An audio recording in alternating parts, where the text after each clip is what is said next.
What's up everyone? Josh again with Extreme Truck and Auto. We're going to be working on is doing the Big 7 upgrade. I actually heard about this company, jeepcables.com. They send you all the battery cables that you need to do this. The main reason why I am doing this upgrade is one, this Mopar terminal sucks. I hate this thing.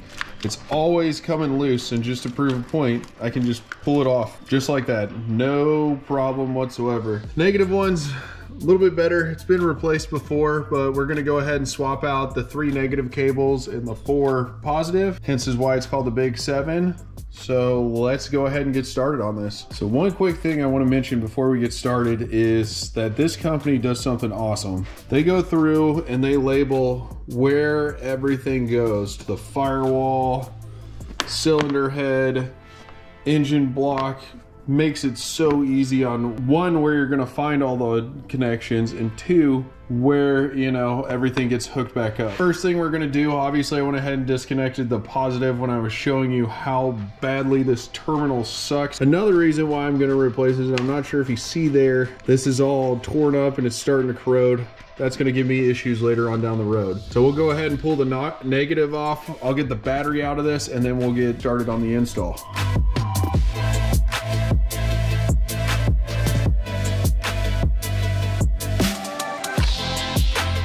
You can see we got our battery removed. Now one extra thing I did have to move out of the way is my trigger system. This thing's awesome. I really like this thing.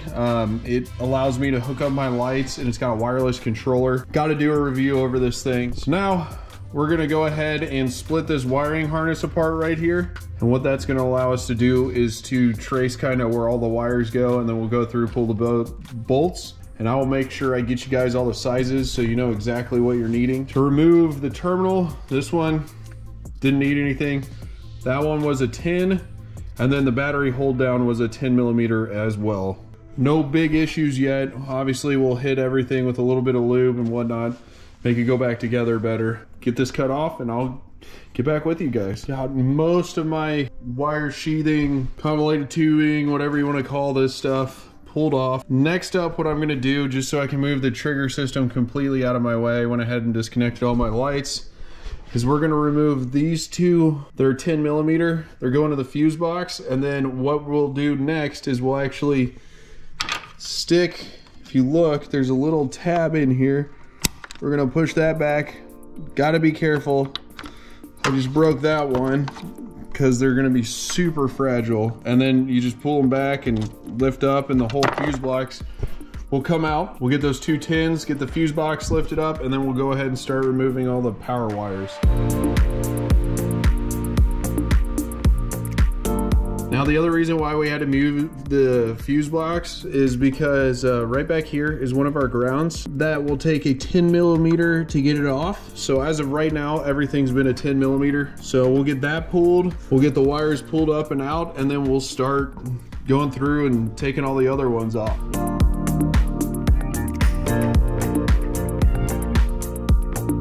So it looks like I have a giant mess here, but there is a method to my madness. We got this off of the fuse block, and what this green section is actually fuse, the fuse link. Not sure if you guys can see that. So that is actually what this is gonna be replacing. I will, however, be mounting this probably right along like that.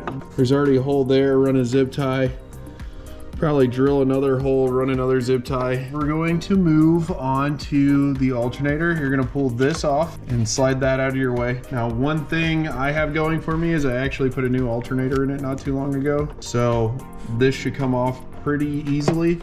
That's one of our positive connections. And then the other one is way down in there. I'm not sure if you guys can see the red wire right there. That's to the back of the starter. That one looks to be a 15. And I know that the one on the alternator right here is a 13. So we'll go ahead and get the positive wires pulled out, and then we'll work on getting the rest of the negatives pulled as well. So if you guys look, this was the end from the starter. I actually had to undo both of these wires. I was able to get all of our tubing off from around the wires. What this allows me to do is separate these. Now, if you guys need a cut on the wires, keep in mind that we are replacing the positive. So if you run your blade on the wire to cut the tubing, make sure you're doing it along a wire you're gonna replace. So we'll separate this wire from the one that runs down with it to the starter, and then we'll run both the kind of the trigger wire along with the starter itself down to the starter, and then we'll kind of go from there because it'll just be doing everything backwards.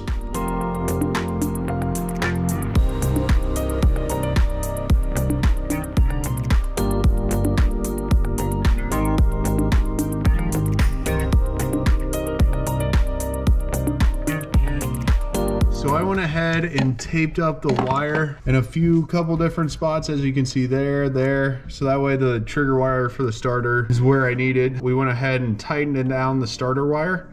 That's just gonna run right along up here, up to the battery. If you guys look, right there is gonna be the ground wire we need coming off the engine block, and that is gonna be a 15 millimeter to remove it. So we're gonna get that pulled off, get this last negative wire out of our way, get the new one run down there, and then we're gonna start putting in all of the other wires so that way we can get them tidied up and looking nice. Got the negative cable hooked up to the engine block down there. So now, because this is going in the negative terminal, I don't have that hooked up quite yet. I'm gonna throw that out of my way.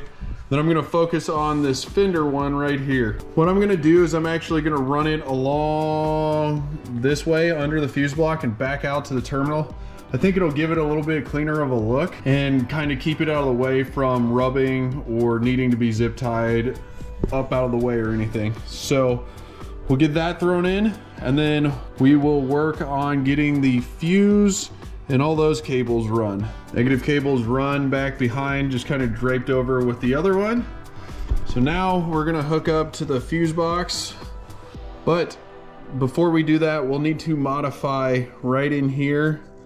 These two areas, we'll have to widen it, and then up here we'll have to actually trim this part down there, so that way when this closes it'll shut, because the new wires are actually wider, bigger, better. We'll get that knocked out. I'll get the cables put on, and then I'll show you kind of where we're routing and going from there.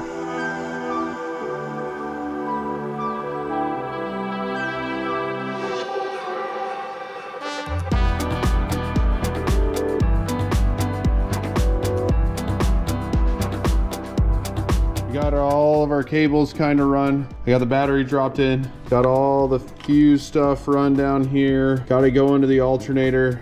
Now it's going to take me a minute to kind of get this all sorted out. When I do, I'll bring you guys in, explain to you everything that I did to get the cables organized the way I wanted to. Probably catch you guys here in about 5 minutes or so. The last thing I did on here was I actually did it from the firewall to the cylinder block. It's a 10 millimeter at the firewall, and then a 12 millimeter over behind these hoses. Once that's done, guys, it's finished. I told you it was gonna be about 5 minutes, but it ended up being about 20 minutes of me goofing around just to get it looking like this. One thing, you know, I will add later is a little more of that tubing. Mine was all old and brittle and breaking apart, so I just left that off for now. Now I did run some electrical tape just to kind of hold everything together, and some zip ties as well. If you guys have any questions, go ahead and drop them in the comments below, and I will catch you guys on the next one.